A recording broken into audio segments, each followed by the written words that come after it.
بسم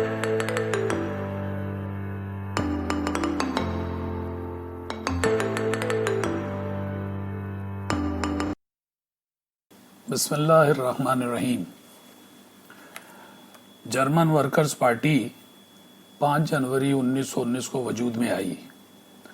1920 میں اس کا نام national socialist German workers party رکھ دیا گیا اور ایڈولف ہٹلر نے اس کا کنٹرول سنبھال لیا۔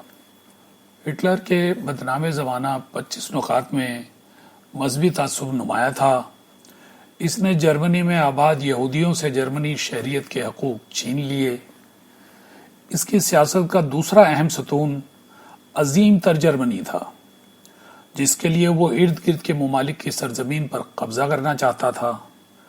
1925 میں اپنی کتاب مائی اسٹرگل میں وہ نسلی اور مذہبی تعصب کا اظہار کرتا ہے اور یہود دشمنی کا کھلا پرچار کرتا ہے۔ وہ جرمن نسل کو دنیا کی بہترین نسل گردانتا تھا۔ اس نے جنوب کی طرف فرانس پر قبضہ کر لیا اور شمال مشرق کی طرف روس پر حملہ کر دیا، مگر اپنے بیہودہ نظریات اور ناپاک ارادوں کو پایہ تکمیل تک نہ پہنچا سکا اور ہر طرف سے ناکام ہو کر اسے خودکشی کرنا پڑی۔ ہٹلر کی نازی تحریک کے فوراً بعد ہندوستان میں راشٹریہ سیوک سنگھ یعنی RSS 1925 میں مارز وجود میں آئی۔ RSS کی سوچ میں وہی نسلی اور مذہبی تعصب نمایاں رہا ہے۔ ہندوازم کا ذات پات کا فلسفہ اور ستی جیسی فضول رسومات تعلیم کے فروغ کی وجہ سے وقت کے ساتھ ساتھ غیر مقبول ہو گئیں، مگر RSS نے اس کو زندہ رکھا۔ بال ٹھاکرے، LK اڈوانی، مودی اور امت شاہ جیسے پرچارک ملتے گئے اور گاندھی جی، پنڈت نہرو اور اندرا گاندھی جیسے عظیم لیڈروں کے جانے کے بعد RSS اور BJP کے متعصب لیڈرز نے ملک کی ترقی کا بیڑا غرق کرنا شروع کر دیا۔ جس طرح سے ایک ایک کر کے یورپ میں ہمسایہ ممالک کو ہٹلر نے اپنا دشمن بنا لیا تھا، بالکل اسی طرح مودی جی نے بھارت کے ہمسایہ ممالک کو اپنے خلاف اکٹھا کر لیا ہے۔ پاکستان اور چین سے تو چلیں مانا پرانے حساب کتاب چل رہے تھے، لیکن کسی حد تک سری لنکا اور افغانستان کے ساتھ تعلقات بھی سمجھ میں آتے ہیں، مگر بنگلہ دیش اور نیپال جیسے ملک بھی بھارت سے متنفر ہو گئے ہیں۔ بنگلہ دیش میں تو جا کر مودی جی 1971 میں مکتی بانی کی مدد کا احسان جتاتے تھے۔ شاید حسینہ واجد بھی اسی احسان کی معترف تھیں، مگر شہریت کے قوانین میں ترمیم کر کے مودی جی نے اپنے زوم میں تعلقات بگاڑ لیے۔ طالبان نے اگر افغانستان میں دوبارہ حکومت بنا لی تو بس پھر ادھر سے بھی مصیبت آئے گی۔ اگرچہ بعد میں طالبان نے تردید کر دی، مگر امریکہ سے معاہدہ ہونے کے بعد انہوں نے بھارتی مسلمانوں کے لیے جہاد کا اعلان تو کر ہی دیا تھا۔ برما میں چین کا اثر و رسوخ پہلے ہی بہت زیادہ ہے۔ حال ہی میں نیپال بھی بھارت کے خلاف سفارہ ہو گیا ہے۔ بھارت کے نیپال کے ساتھ تعلقات مثالی تھے، مگر کالا پانی کے علاقے پر اپنا حق جتا کر بھارت نے اس آخری ہمسائے کو بھی اپنے خلاف کر لیا ہے۔ اپنی غلطی تسلیم کرنے کے بجائے مودی سرکار کے حامی اور بھارت کے نئے سیناپتی جی نے نیپال کو چینی پٹھو کہہ کر ان کی عزت نفس کو مجروح کر دیا۔ اپنی رونق میں مودی سرکار نے بھارت میں بسنے والی اقلیتوں کو پہلے ہی ناراض کیا ہوا ہے۔ مسلمان، عیسائی، سکھ، دلت، تامل، میزو، ناگا اور کشمیری، کون بھارت کے حق میں رہ گیا ہے؟ مہاراشٹرا میں پونا کے قریب واقع بھیم کوڑے گاؤں میں اس سال جنوری میں ایسٹ انڈیا کمپنی کے ہاتھوں برہمن پیشوا باجی راؤ کی شکست کی 200 سالہ یاد منائی گئی۔ وہاں امت شاہ کے آشیرواد سے ہندوتوا کے حامیوں نے پہلے سے طے شدہ اسکیم کے تحت دلتوں کے ساتھ جو کیا، وہی واردات دلی میں مسلمانوں کے ساتھ دہرائی گئی۔ ہریانہ میں 40 مسلم خاندانوں کے 250 لوگوں کو زبردستی ہندو دھرم اپنانے پر مجبور کیا گیا۔ اس کے بعد کلکتہ ہیگلی گاؤں میں سوچے سمجھے منصوبے کے تحت ہنگامے اور آگ جلاؤ گھراؤ لوٹ مار کا بازار گرم کیا گیا۔ کیا یہ سب یہودیوں کے خلاف ہٹلر کے ہولوکاسٹ سے کم ہیں؟ ہمسایہ ممالک سے ذرا دور ہٹ کر عرب ممالک کے حکمران بھی بھارت کی اقلیتوں پر مظالم کی پالیسیوں سے اندرون خانہ مطمئن نہیں، مگر اپنے اپنے ذاتی معاشی مفاد کی خاطر چپ ہیں۔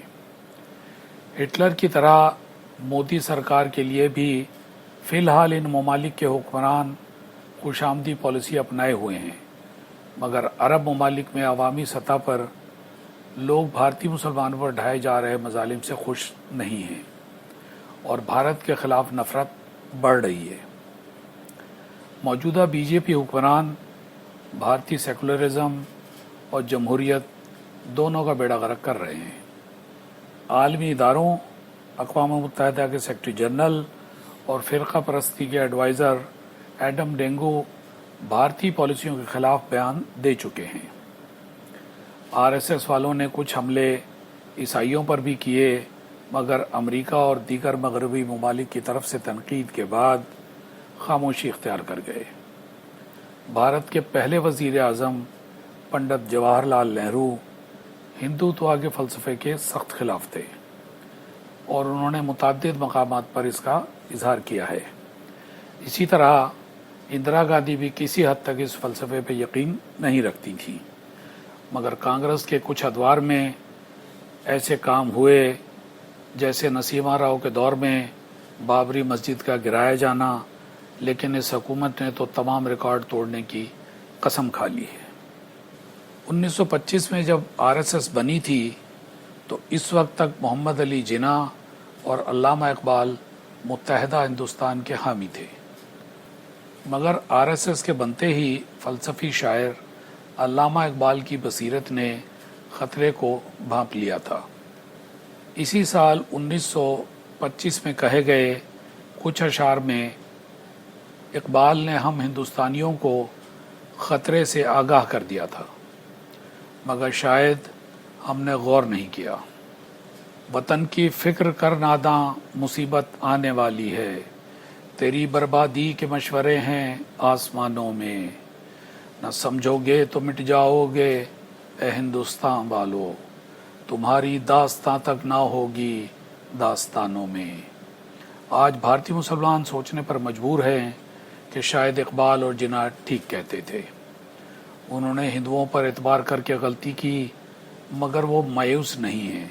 ابھی جسونت سنگھ اور ششی تھرور جیسے بے شمار دانشور بھارتی سیکولرزم، بھارتی جمہوریت اور بھارتی اقلیتوں کا تحفظ کرنے کے لیے موجود ہیں، اور ہم اپنے دیش واسیوں سے اپیل کرتے ہیں کہ وہ نراش نہ ہوں، کیونکہ جس طرح یہ حکومت اپنے چاروں طرف سے دشمنوں میں گھرتی چلی جا رہی ہے، آپ کو آزادی کی نیوز جلد ملنے والی ہے۔ یہاں آپ کو باخبر ذرائع سے ایک بریکنگ نیوز دیتا چلوں۔ جلد ہی بی جے پی کے وہ لیڈر جو بی جے پی چھوڑ چکے ہیں یا جو چھوڑنے کے کگار پر ہیں، وہ ایک نئی بی جے پی بنانے جا رہے ہیں جو بی جے پی این نیشنلسٹ کے نام سے بنے گی، اور اس کا ایجنڈا بی جے پی سے مختلف ہوگا۔ یہ ہندوتوا اور آر ایس ایس کی آئیڈیالوجی سے مختلف ہوگی۔ یہ لوگ جنتا کی سیاست کریں گے اور وکاس کے مدوں پر الیکشن لڑیں گے۔ سب ترقی پسند لیڈر جنتا کی سیاست کریں گے۔ اب نفرت کی سیاست دفن ہونے جا رہی ہے اور پڑھا لکھا ہندوستانی ایک نیا ہندوستان بنانے جا رہا ہے جہاں جھوٹ اور نفرت کے لیے کوئی جگہ نہیں ہوگی۔ آپ کے وقت کا بہت شکریہ۔